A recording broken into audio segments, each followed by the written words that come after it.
Welcome to the Internet Chess Club.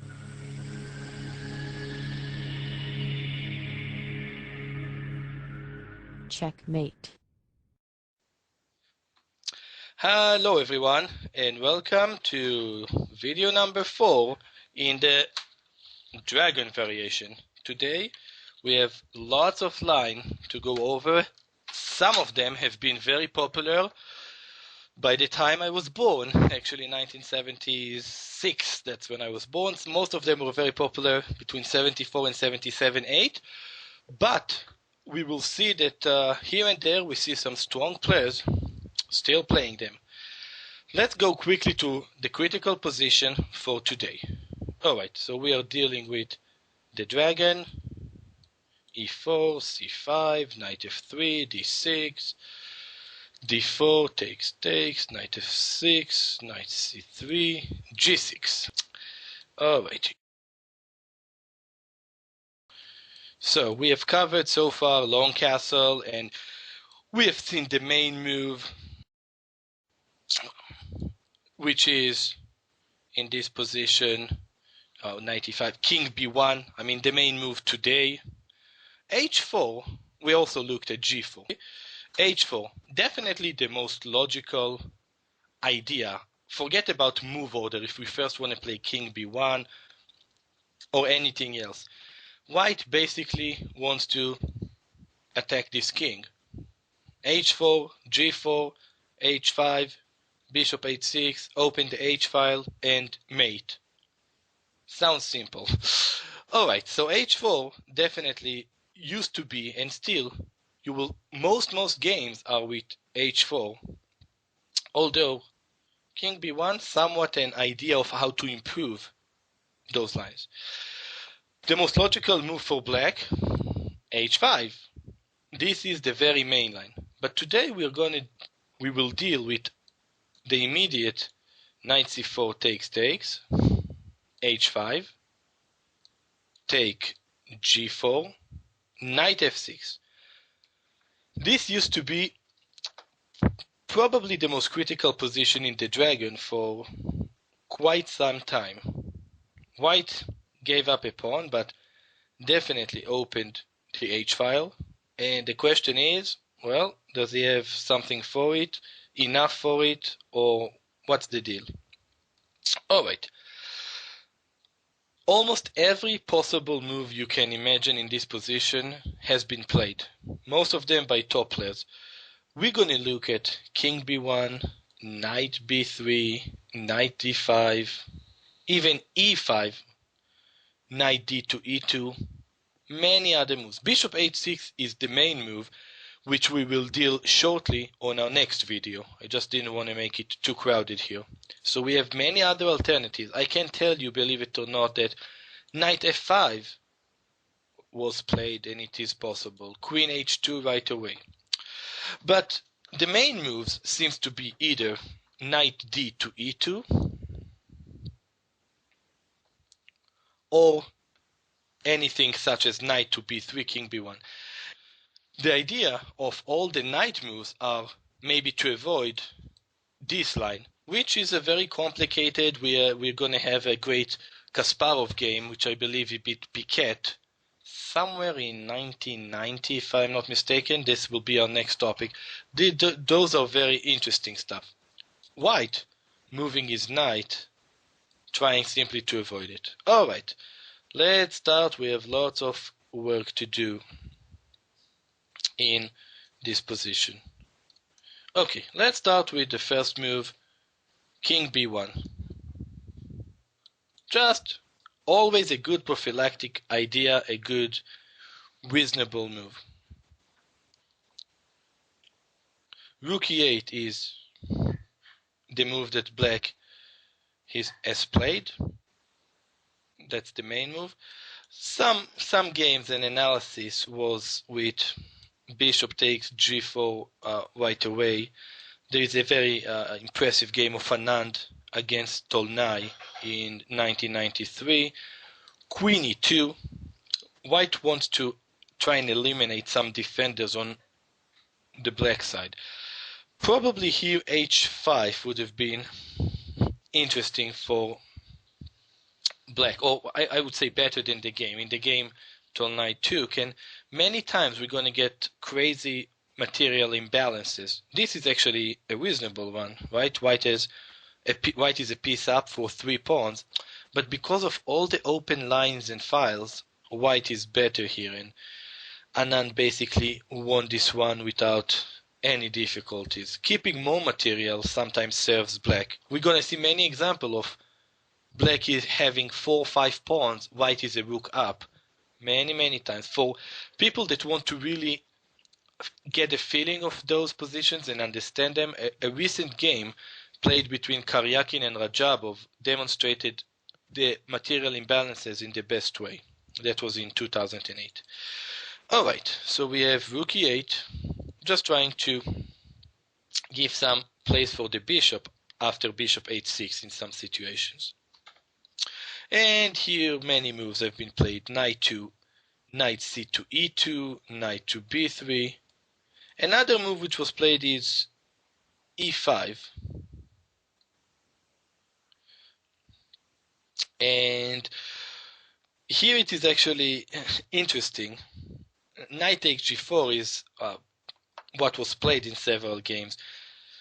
But the simplest way to try and deal with that is with d takes e5, keeping the position very complicated. White might try to play this way or move the knight somewhere using the pin, but d takes e5 is the correct critical move with extremely complicated position.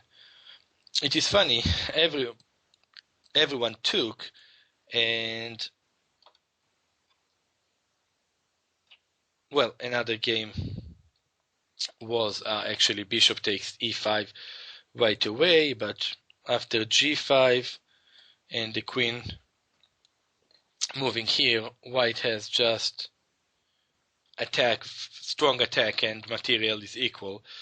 And if take here, a very powerful move for white, the rook is under attack and black is threatening taking here is e6. Both of those games with bishop takes e5 instead of bishop takes g4 was a game between Polzin against Soluka, Pardubice, 1993. And this game with e6 is Polozin against Saichka, 1995. So king b1 is quite a recent move. We saw a game of Anand in 93. This is a critical idea. Alright. So e5 is an interesting move, but one must calculate pawn takes. Knight d5. This is another alternative. e6. I always believe that capturing that way, just opening also the e file for white and absolutely preventing any escape squares for black is questionable for black in most lines.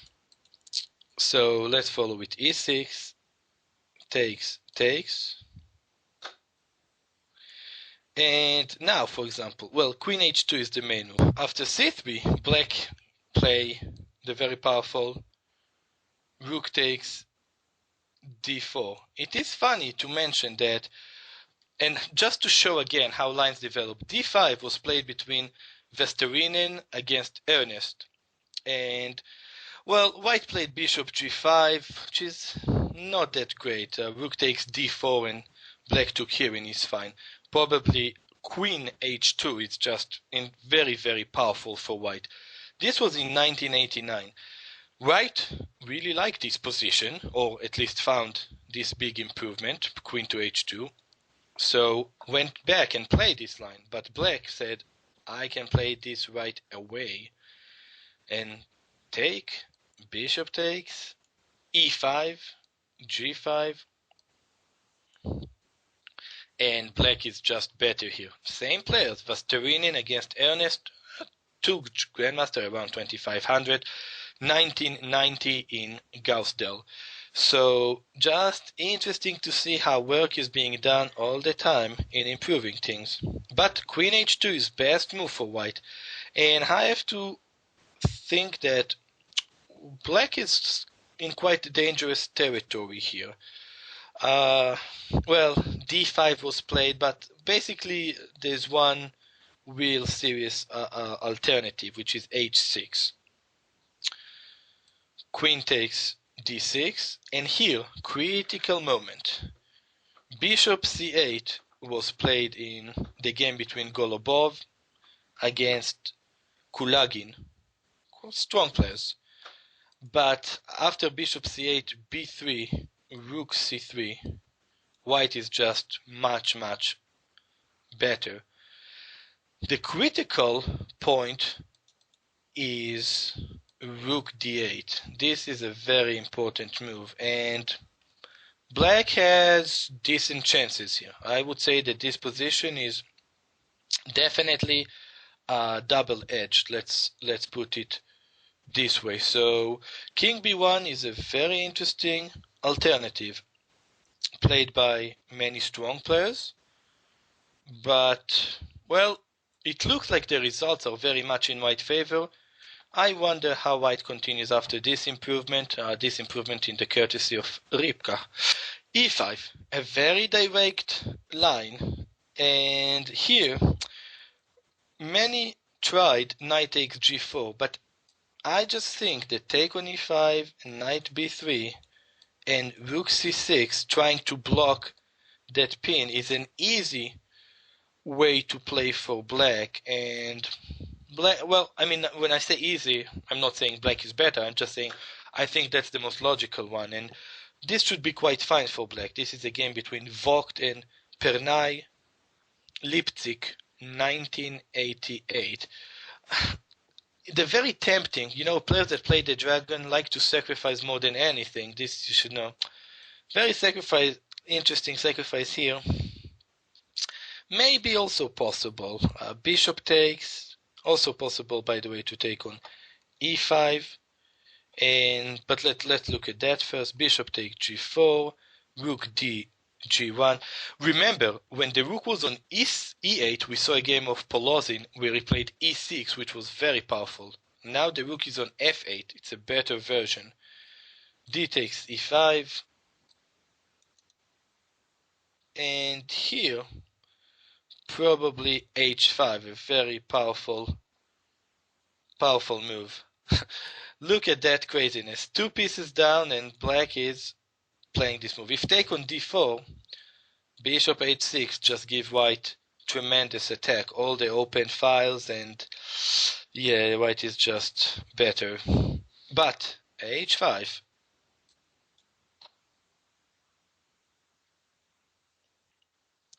Queen e2.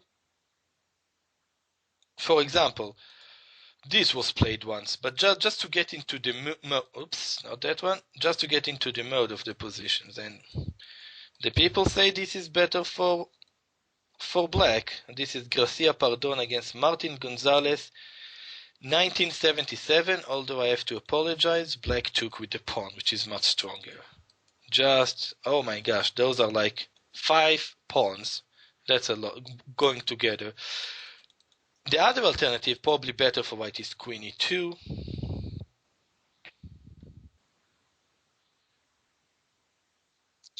And here, well, rook takes d4 was played. And this is probably somewhat better for white. He kept the heavy pieces with strong pressure on the files. This is a game between Matthias Wallace, a German grandmaster, against Tatai, 1988. An improvement for black might be just play pawn takes d4, and after take rook d1, a very powerful move. Queen to b8, and black is just fine. I have to tell you, some big part of this analysis is actually something that I prepared, so I hope there aren't too many holes in it. I wouldn't be saying that I spent 2 hours on each position, but if you are playing it in a serious competitive chess, I strongly suggest you take a deep look at all those lines by yourself. This is a very powerful move because after take, this is the idea. And e5. Alrighty, so we also covered move number 16, e5. So many interesting alternatives. Alright, another possible move for us to see is knight d5 right away. This is a very interesting alternative. Again, the idea is if takes, there were some games like that, but I'm not a big fan of that idea. White gets the e file and black no escape square for his king. I think that knight d5 is held very well but with e6. Knight takes f6, queen takes f6, queen h2, rook f, c8. I mean, this looks incredibly risky for black, but probably very possible to play. Alright, queen take h7 is the main move. I can mention king b1, e5. A very powerful idea, and black was just better. It looks horrible, this one, but what to do here? This is Kuprajcik against Khalifman, USSR Championship 1987. Definitely extremely strong player. Well, Kuprajcik's a very creative grandmaster. Khalifman, one of the top grandmasters in the world for some time. But also queen take h7 right away, which looks most intimidating. Also here black seems to have a life. c3, rook h2, king e7 is interesting. This is a game between Fercek against Khan 1996. But said all that, black has just enough counterplay by himself. The king go to e7. Now I just want to emphasize again why I'm expressing my personal chess opinion, but why I don't like to allow white to open the file. I mean, some strong players play this with black, so I cannot say, well, it's wrong. I can say that I don't think it's right. This is a great example. Look at black. He's not scared. He's king on e7. This is just fine. So this is the line with e5. Knight b3. This is already quite a serious alternative. I mean, there are some alternatives that are less played and some that are more. Knight d2 e2 is definitely will be the main one for today, but knight b3.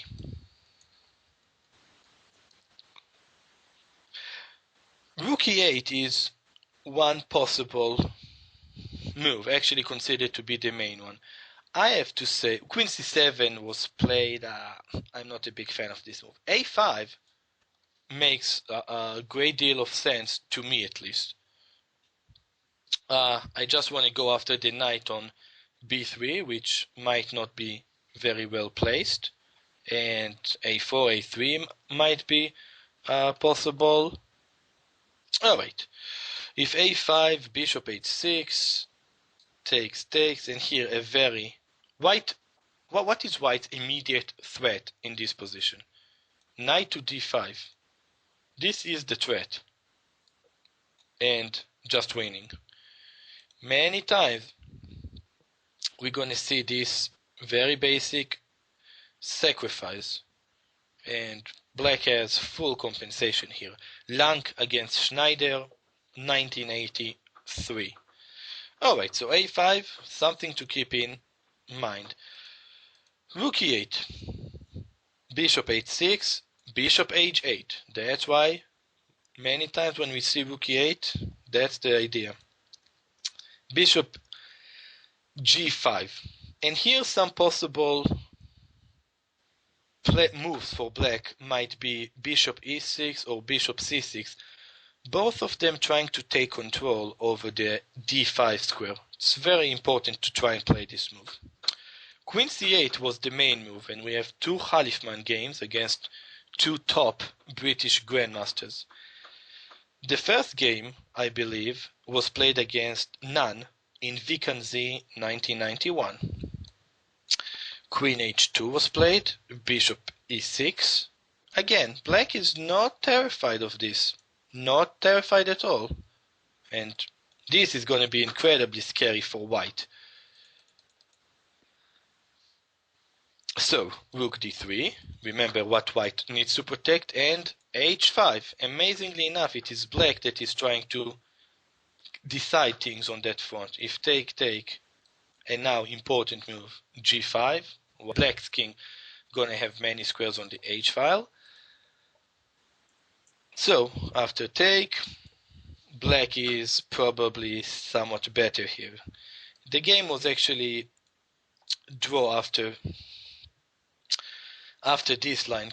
King h7 is a serious alternative for black if he wishes to fight for a win. Rook c3, I'll just show you how it ended in quite a quick draw. Takes, rook take h5, and bishop takes b3, queen a1, and rook c8. An important move, and after rook back to h2, queen d4, it is just a draw. Checks here and here. Okay, but we know, and I say it all the time because this is the most important thing I want you to know and I want to tell you. Work is done all the time on your opening. Doesn't matter, even if you're an amateur player, every here and there you should have a look at what's new in your positions, what's new in the opening, what's going on. The same Khalifman played this position this time against Short in German team championship. And Short came with a new move, rook h4. Khalifman took on c3. This is maybe a very interesting idea for black. The usual 3 pawns, h5 to try and close the file if white plays rook h1. This is definitely was and is a critical alternative. In the game, basically, Khalifman lost without any struggle. Short's idea of tripling, doubling, whatever on the file is very powerful. Bishop g7, and here, very important move, e5. This move, which we can see in many lines, preventing black from many escape squares. And after take, for example, if take, king f8, white's threat now is to take and queen h6. Okay. And after bishop take, no queen takes c3. Remember, the pawn is blocking the diagonal, and this is basically a winning position for white. This was Short Khalifman, and Short won this one in a great style. So we see how a novelty on move 19, we can see sometimes novelties on much further stages are very effective. So, to summarize knight b3, a5, not too many games, definitely a very interesting line. Short Khalifman game, well, I think it is very important for black either to improve here or trying to capture, because the way that Khalifman played in the game, it was just a game over. Okay, so going back to our main lines, we saw many interesting alternatives, and I think that they deserve further analysis. Knight d to e2.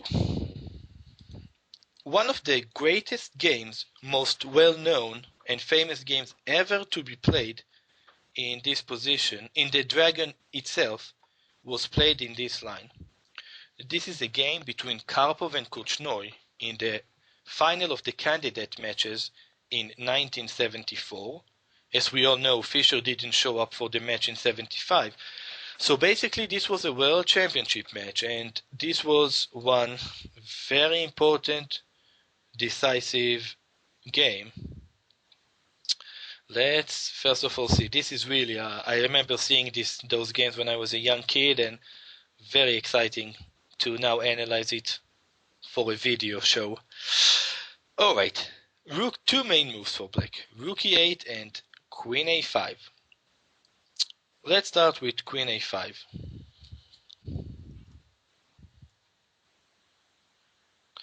Bishop h6, well, that's why we moved the knight, right? So it's not going to be under attack if black decides to use the knight takes e4 discovered attack. And here, well, black can either take or play Rook fc8 immediately. Rook fc8 makes a great deal of sense. Take, take, Queen h6, and here, well, King g8 is possible. King h8 was also played. And here e5. I will mention that Rook d5 is interesting alternative.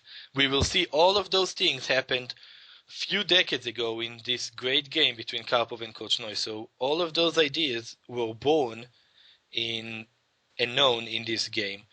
But after King h8, e5, take. Now Rook to d5, Queen to e6, Knight to d4. And I honestly think black is absolutely fine here. This is a game between McShane against Stisis in 1996. Black has 2 pawns, and I like black here. So Rook fc8 might be possible. White might have some ways to improve, but basically this is what in this line. Take immediately. Queen takes. Look how this knight also defends the sacrifice on c3. Rook fc8. Rook d3. This is all Karpov against Korchnoi. There are some other lines that were played. Especially I want to show one game that for me was very interesting. G5 was played. This is a correspondence game in 1982. And take. White is really going for a super powerful, attack. Just want to try and mate black.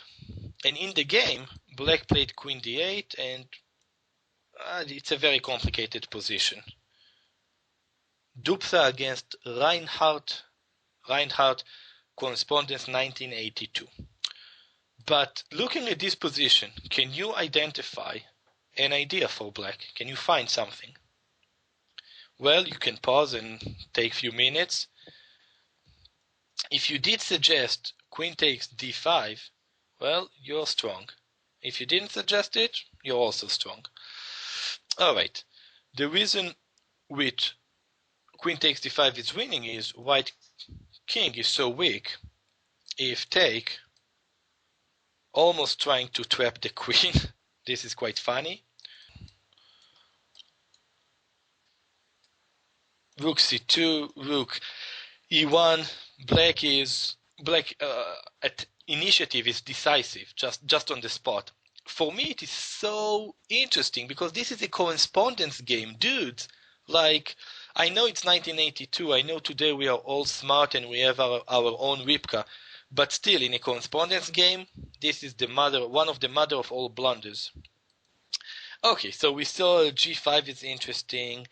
Rook d5 immediately was played in actually correspondence World Championship games.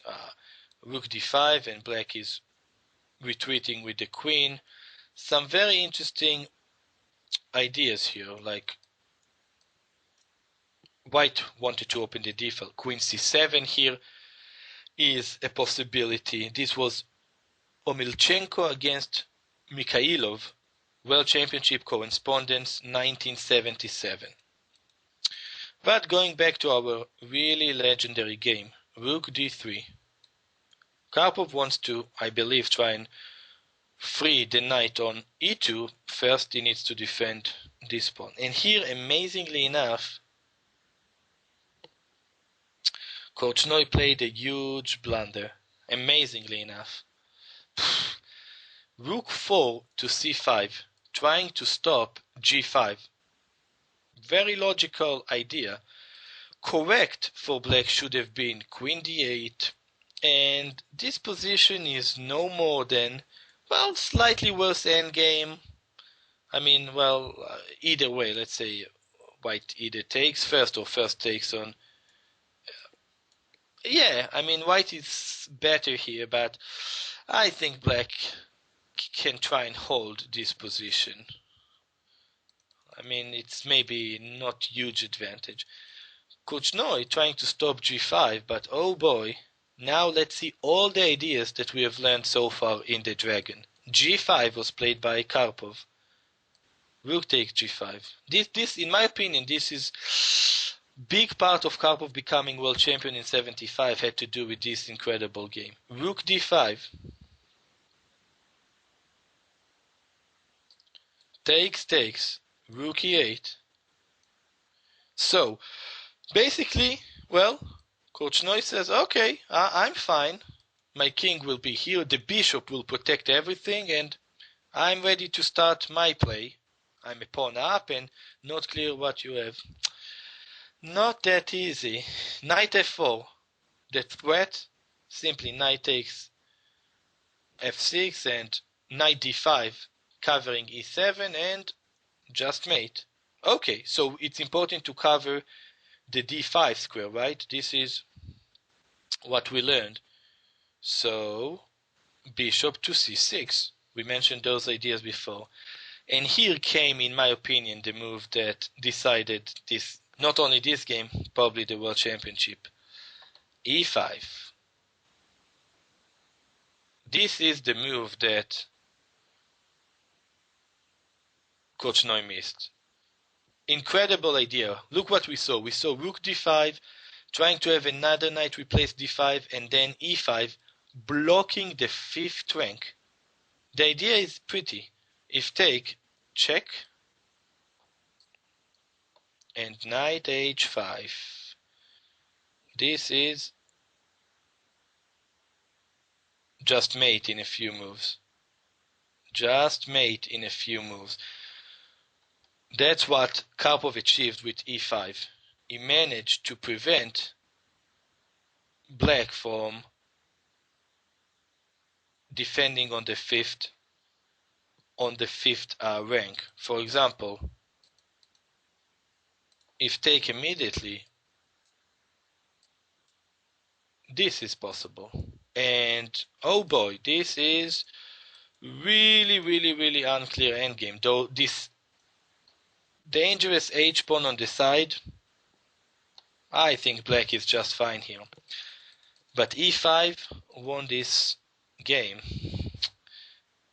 Korchnoi took with the bishop on d5 and have nothing better than to resign here. That was the end of this game. King e7 and winning. I am sorry if I took some of your time for this, but trust me, this is one of the greatest chess classics in the Dragon you can find anywhere. Okay, let's go back to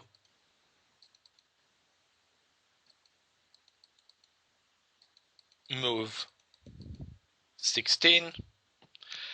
Alright, so we saw queen a5, we saw some places to improve over Korchnoi play, which basically lost on the spot. Rook e8, this is what played somewhat more these days. And yeah, the position I would say maybe equal, maybe somewhat favoring white. That's why I believe most players with the black pieces are choosing move 12 h5. Alright, I can say bishop h6 is the main move here. Bishop d4 was tried several times, but queen a5 just seems to be a fine alternative for black. E5, for example, let's see this idea. If takes, then simply g5 is enough. But if e5 takes, bishop takes g4,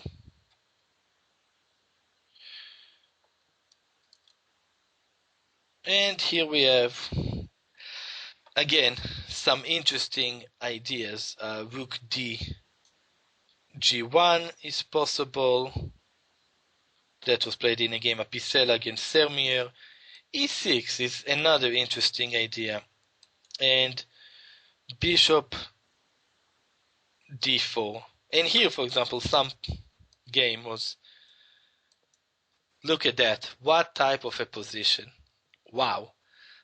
Rook df1. But with all the beauty, I think white is better. Too many open files. This was Abbasi against Salzensky in 1994.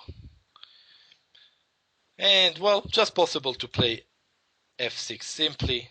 Let's call it an incredibly complicated position. Slobodan against Hoyer, Germany, team championship 1996. Black should be okay in those lines, but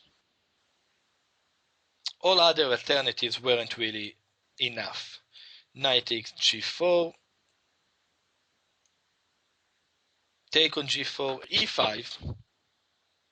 No other alternatives are really giving white any real chances. Takes, and here black has two major moves, either take on e5 or take on g4. And here I have to tell you, I was pretty amazed. After bishop takes g4, take on d6, queen takes d6, queen takes d6, pawn takes d6, rook takes d6, people consider it tiny better for white.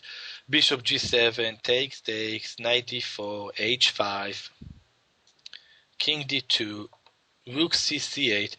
There were no less than at least 3 games played in 1975-76 by strong players in this position. Unbelievable. Like move 25-26. This was the high theory of 75-76. Knight d1 was played between Brown against Tarjan. Another move, rook e1, was played between Matulovic against Tarjan.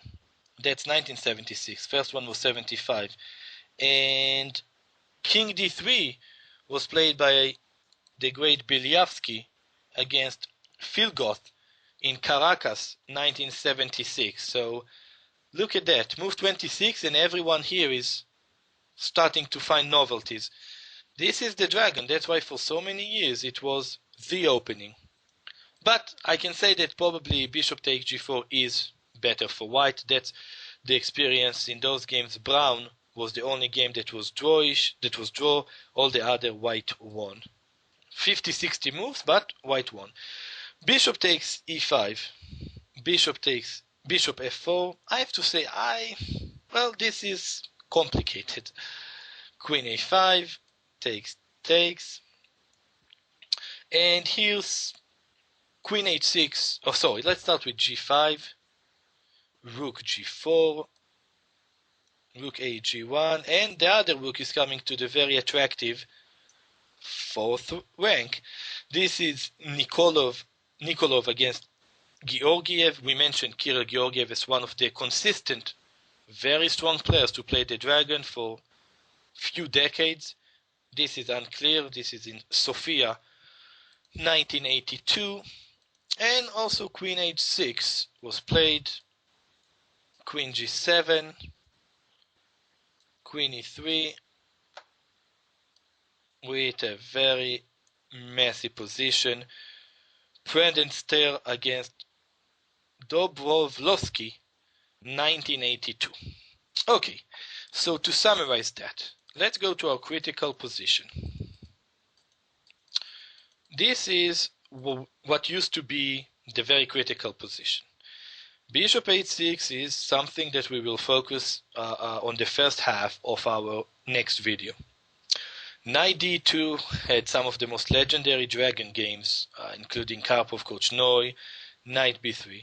I do think that King b1, the first one that we started looking today, including a non-game against Tolnai, seems to be quite a popular line, let's say somewhere in the mid-90s.